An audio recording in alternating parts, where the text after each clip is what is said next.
My friends, hello. Back again for more of the walkthrough of Oxygen Not Included's base game. Let's get straight to it.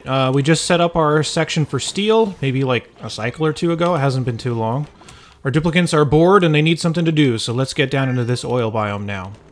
And we will want steel before we come down here for a couple of things. But first things first, let's just dig to the bottom of the biome. And we really want to make a section.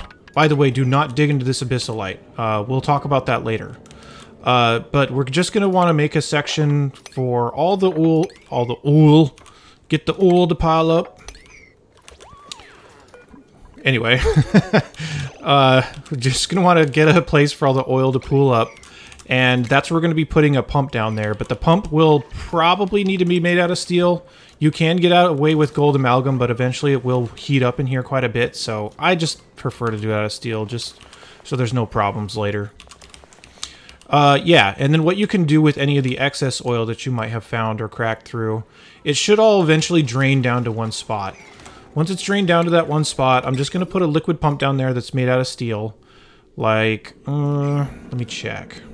Yeah, I won't tempt myself. Let me just do this, and then I also want to put this on a hydro sensor to make sure that I'm not pumping something that I don't mean to. So I want to make sure that this still has a good amount of liquid here, just in case, because sometimes like water and stuff can get here. Like there's a little bit of water that got in here at some point. I want to make sure that I'm not pumping water into the system, because that's not good. You'll just get damaged buildings from it. So I want to hook this up to a hydro sensor and hook it up like 700 kilograms is what I want to detect to make sure that I'm not really going over that. I'm also going to put another building down here. This is something that I've kind of waffled on a little bit over time, but I think it's best to put it down here. We are going to put a... where is it? Oil refinery. This is what we want. We want to put this down here. I'm going to make it out of steel. There are more ways to do this, by the way, and I know the first thing people are going to say is like, yeah, this is inefficient, you're not getting as much out of it. Yes, true.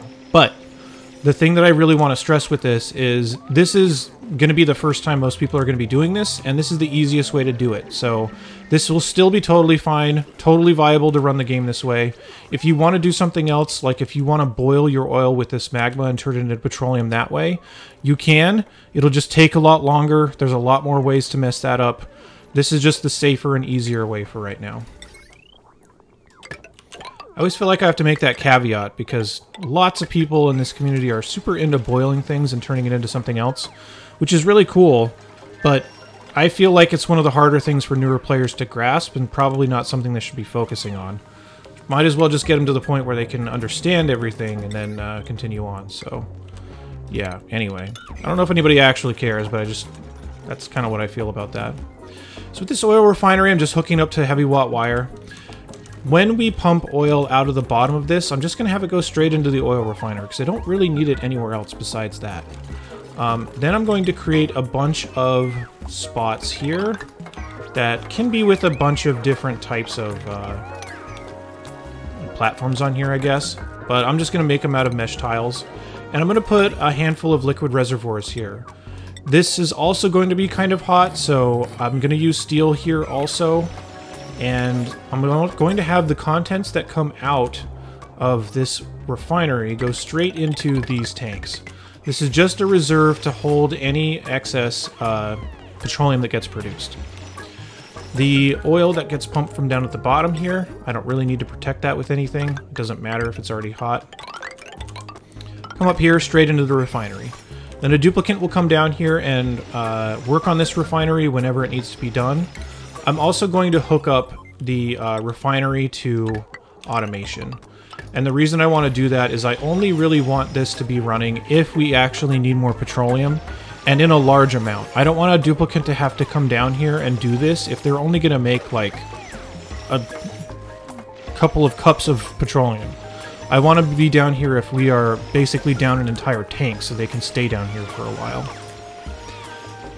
There's going to be a couple of byproducts from this. One of the byproducts from this is going to be natural gas. So we will want to set something up to pump our natural gas back up into our base so that it can be used for power. So it'll be coming right back up here, and you'll note that we are pretty low on it right now. So that'll be a pretty useful thing to have. So I'm just going to set up some ventilation here. Again, make it out of steel so it can resist the heat. And I want to set this up on an Atmos sensor to make sure there's actually enough here to justify pumping it out. So set up it on an Atmos sensor, put it on a filter gate as well. So I'll rotate it like that. And just connect those two up. We've done this a whole bunch of times, so if you've been following along, I've explained this setup quite a few times already. But just for a really quick review, the filter gate is basically to make sure that that a sensor is sending a green signal for a long enough period of time before it turns on something else. So like if a little bit of something flashes in here and turns it on for a second, I don't want it to automatically turn this pump on. I want to wait for a bit to be like, okay, I know you're happy right now, sensor, but I need you to be sure about that. I need a little bit more time to make sure that it's worth pumping out, rather than you just encountering some pocket of heavy gas for a second. Because this will eventually be natural gas, you might want to double check what's actually being pumped out of here. You can filter it if you want to, but if you've been pretty diligent about not letting too many gases in here, then most of the time you can actually just pump it straight out if there's a high enough pressure, because the pressure of the natural gas will basically just overrun everything else. So I might set this sensor up to maybe be like 600 kilograms per tile or something like that. And there may be some mistakes made, but if I'm sending it into this room also has the pressure sensitivity and will naturally filter some stuff out over time too. So I'm not too worried about that right now. I'll just set this to like above 700 and we'll call that good. Same thing with this sensor, above, I don't know, 600. Why not? There. And then I'll have my duplicants kind of rush all this stuff because we're stuck here waiting right now. Hurry up. And then we'll have to run our line for any natural gas that gets produced into our storage area. Just run it up there like so. Alright, I hope that I can just go all the way up without having to turn. Ready, set, go. Close. Yeah, okay, it worked. Alright, and then we will run it up into this and vent it out into the same vent that we're venting from our geyser that's hooked up elsewhere. There. So that will get us petroleum. Now for the uses of petroleum, we're going to be mostly using this to make plastic, and we will later be using it for rocket fuel. So while my duplicants are setting all this stuff up, let's get our plastic machine up and good to go too. So, in the room that we were working on before, you'll notice that we only used up about half of this room, and that's because the other half we want it to be for other things. One of which is going to be for plastic creation, so let me grab that really quick. Sorry, it's hard to talk and think at the same time. Polymer press. This polymer press might get pretty hot. I think gold amalgam should be fine for it though, because we do have cooling that's like right next to it. It should stay relatively cool. We will want this with heavy watt wire as well, since it's already ran in here. So I'm going to do something like this. Connect it up. And the reason I have the block here is because I'm going to want to make this blocked off from other types of shipping. So for shipping stuff out, I really only want to ship out the plastic that's produced here. Like most other things, you might as well put this on some form of automation. I'm just going to put it on some manual automation so that I can turn it off if I want to. I'm going to also put an auto sweeper in here, which is going to have to be like sideways or at the very top, because this thing is actually 3 tiles tall. It looks like it's only 2. So I don't know. I'll just put it like right here. Why not?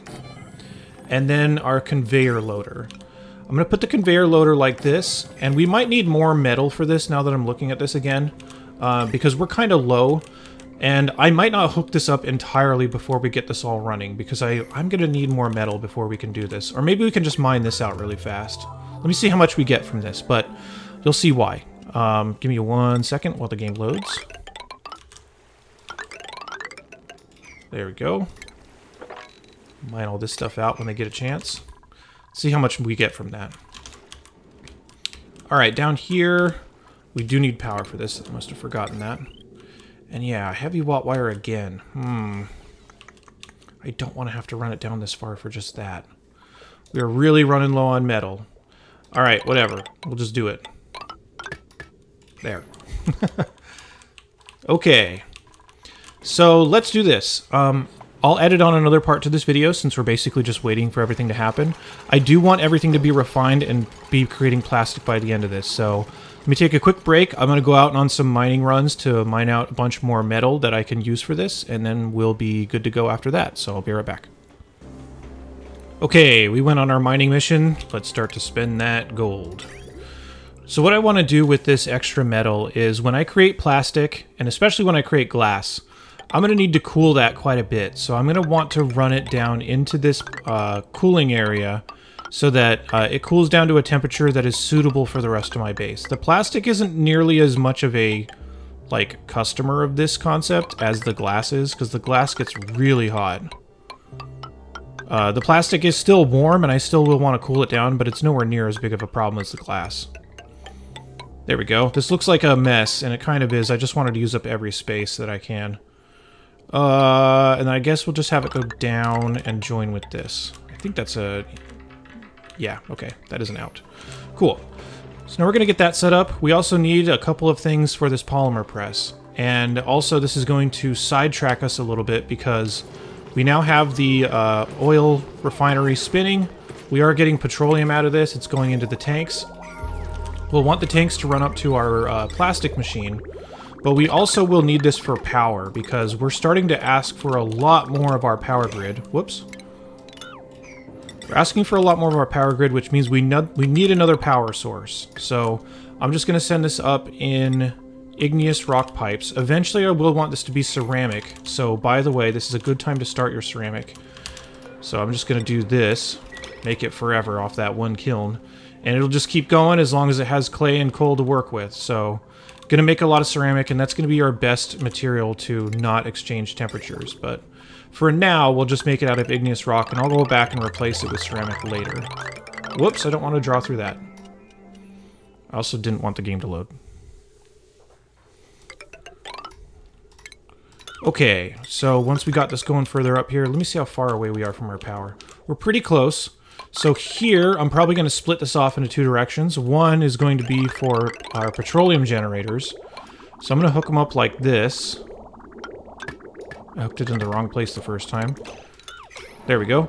And then when the petroleum generators need to be turned on, like if our power gets too low, it will run, but it's going to produce a crazy amount of carbon dioxide.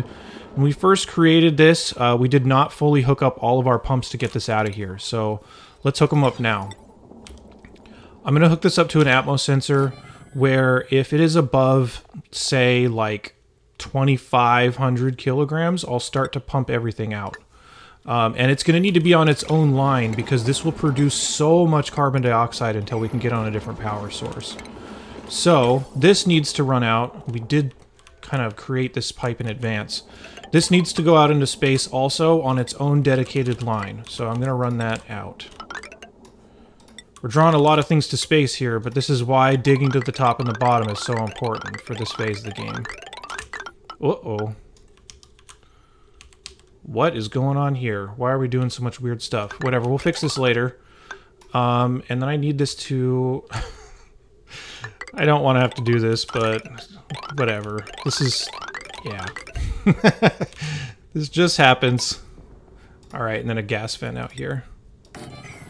I will need to create a new block for this because I don't want it to be exposed to space. So that should do it for all of our power needs. So sidetrack ended. We will want this for power, and as soon as we have that all set up, it will be creating power and alleviating some of the load when we're out of natural gas and don't need to spend as much coal all the time. Let's get our petroleum up here into our plastic making machine. I know it's called a polymer press, but I'm just going to call it a plastic making machine. And there. Now we also need to deal with the byproducts of this plastic machine. So one of them is going to be carbon dioxide. It's going to come out in a pipe. So I'm just going to send it out in a pipe like this and join up with the same pipe that sends it all out for the petroleum generators. It could go in either one, honestly. It could go in this one, but since it's going to be a little bit warmer carbon dioxide, I might as well put it into the pipe that is going to be carrying the same, or sorry, the insulated pipe. I don't know what I'm talking about. Anyway, so now that we got this set up, as soon as we get petroleum here, I'm just going to let this run. The other thing this is going to make is it's going to make steam. So I need to create a way for this to drip back down into our pool of water here. So I'm just going to create one mesh tile right there. So this will be covered with a little bit of water, but it will drip down in there. That'll kind of help keep it cool a little bit, along with all the other cooling stuff that we have here. So yeah, lots more for our duplicants to do, and on different sides of the map, so it's going to take them a little while. Ali has gotten busy here, by the way. Or Ari. I don't know why I said Ali. We're just going to set it up like this. Use our typical 80-20 settings on this tank, so that it'll only be allowed to be refined if we are at 80%. Or sorry, if we are below 20% in this tank. So, should all be good to go. Our ceramic's on the way. For now, let me do the thing that we typically do, where I will cut to when this is fully operational and when our petroleum generators are operational. So, I'll be right back. Okay, everything's done. We have petroleum flowing up in our lines now, and this petroleum generators are really only going to turn on if we get low enough, so that's the resource I would like to use last. I'd rather use my coal and my natural gas first if I can. But yeah, they will eventually turn on, especially as we ask more of them once we start doing some more advanced cooling. So that's good to go. Here's our petroleum lines heading into there, so that's good. And our petroleum lines are also heading up to our polymer press, which we can just turn on now. So once you do that, it'll be drawing power. Here's some of that water from the steam that it creates, and you can see what kind of heat it produces, which is why you might want to consider making this out of steel. I don't know if this will stand up to gold amalgam, especially if we don't have the more advanced forms of cooling. So if this starts to overheat, just replace it with steel, and you should be fine. Then when a blob of plastic is done, it'll get loaded into this. It'll head down our cooling area, and that should cool it down to a suitable temperature before it's allowed back into our base. So we're not sending material into our base, it's like ADC or something like that. The plastic's also really hard to cool and heat, so it might not cool down all the way to a temperature that you would like by the time it gets there, but it should be close. It'll at least be a lot better than when it starts. Where is it? Here it comes. So yeah, it's down to like 40-ish. Probably leave here at like maybe 30. Maybe a little bit higher than that, maybe like 35. No, even that. But still, it's better than nothing, and this will get colder over time. This is not as cold as it's going to get. So once we get that colder, and once we get the more advanced things, it'll be at a more appropriate temperature. But it's not bad how it is. 40 degrees Celsius, totally doable. Back one's at like 52. It's okay. But yeah, that's pretty much the idea behind oil and petroleum and that kind of stuff. We will eventually be using this for rocket fuel, but we're going to talk about that a lot later. The next thing that we're going to be doing is we're going to be worrying a lot more about this oil biome, and we're also going to be talking about volcanoes next. So that'll come up pretty quick now that we have our other power sources. We should have a good amount of steel, but I'll double check and I'll do anything else that needs to be done in the meantime. So I'll be back with another video here, probably in another few cycles. So we're getting busy in the mid-game. So thanks for watching. I'll see you soon.